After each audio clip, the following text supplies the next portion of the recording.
If we can talk more about the BRICS, it has presented itself now as a haven for multilateral diplomacy. This comes as we are tracking the tariff conflicts, the trade wars, in terms of how it's presented itself and contrasted against just a few weeks back. We had the APEC meetings. We also, of course, are tracking all these multilateral groupings up against United States, America first, and the unilateral protectionism that we're seeing come through from the United States. How is BRICS positioning itself? Right. Thank you, Emily, for having me. It's a pleasure to be here. I think BRICS is interesting and a little different from the organizations you just mentioned, because it in many ways is a trans-regional organization. Now with its expansion, it really covers almost all the regions of the world, save the global north. It includes Russia and China, that I call the global east, and a number of countries from the global south, or the developing world. And so you have this sort of a trans-regional multilateralism light type of an organization that is seeking to plug some gaps that exist in the global order at the moment, which is still in many ways US-led, or at least that's the default. The US still remains the most powerful country in the world, despite declining unipolarity. And what BRICS is starting to assert itself as is an organization that is a sort of a multilateralism light, as I said, to plug some of these gaps on, for example, trade, where the United States is taking a very different approach from the rest of the world, or climate change, or health, where we just had a pandemic and another one may come any time, and the United States the last time was found a little wanting. So all of these areas, essentially global challenges or global problems, are those that BRICS is stepping in to try and fix.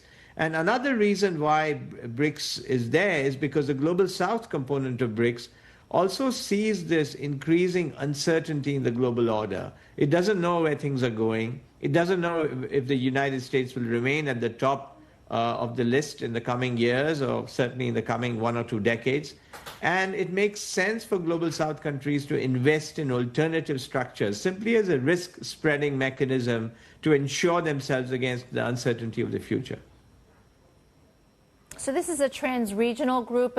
It's an economic grouping more than it is a security grouping. It is one that, of course, started originally with 4 members. It has now grown to 10. Do you expect it to continue to grow? They have grown to 10 full members, and they've also added 10 partner countries. That's a lower tier of membership. At this point, the sentiment in BRICS is to consolidate with the existing structure of membership. So I don't expect there to be a major round of expansion, for example, next year in the next year's summit, which will be in New Delhi. But they will try to bring these new members more into the core of the functioning of BRICS. For example, the new development bank, or in terms of the processes of deciding or making decisions. There have been some tensions within BRICS as it's expanded. It's expanded quite quickly. So they have some work to do to figure out some processes, procedures, and also strengthen the existing institutions that they're building. So we did get a joint statement coming through from BRICS. Shortly after that, we had a threat come through from President Trump via Truth Social. There was now a threat of 10% tariffs if any countries were to align with its anti-American policies. Can you react to this? Well, I mean, I think the perspective from President Trump has been, this is not the first time he's said this. He's also made a specific demand on the BRICS not replacing the dollar earlier. And I think there's a perception in Washington that BRICS is anti-American or anti-Western. BRICS countries themselves say they are not. Brazil has said that very strongly. I would nuance that a little bit. There's no question that the global East, as I call it, China and Russia, are in some sort of a rivalry with the United States. But the rest of BRICS, which is the global South, is not really a rival of the United States, except for Iran in that list. Everybody else is sort of looking to actually maintain good ties with the US, but also play other fields. They also are looking to China, looking to other global South middle powers to benefit their own rise.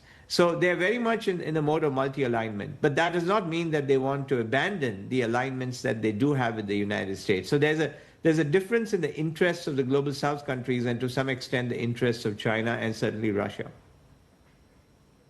We've heard from President Trump earlier on in the year. In terms of tariffs, he had threatened at the time BRICS would face 100% tariffs if they tried to undermine the role of the U.S. dollar in global trade. Now, we are seeing this trend of de-dollarization. What is your view on that? Right. So there is some erosion of the dollar's role at the margins. You're seeing that more in flows in trade than in investment. Interestingly, it's not coming from BRICS. The moves that have actually happened and have made some impact, limited as it is, have come from things such as China and Russia now trading entirely outside the dollar system. ASEAN is trying to trade more in local currencies. India and Russia have also set up a rupee-ruble mechanism that takes care of some of their trade. So these initiatives are all happening outside BRICS. Within BRICS, the conversation is really not about replacing the dollar. There has been a push by Russia to create an alternative payment system, alternative to SWIFT. That is proceeding very slowly. Global South middle powers have made it clear that they're not interested in replacing the dollar or overthrowing the dollar. So I just don't see BRICS as really the forum where there's any sort of a threat to the US dollar anytime soon, if ever. Could this be an opportunity for China to use the yuan in its bid to further internationalize or globalize its currency, that it would be the choice of currency when trading with its big BRICS partners? It's highly unlikely because much as many global South countries have a lot of concerns about where the United States is going, some of them also have a certain degree of wariness toward China. The best example of that is India. And I don't think a yuan adoption in any form within BRICS is even being discussed or is likely. And not just because India would oppose it. I think it would also be other middle powers like Brazil who would have concerns.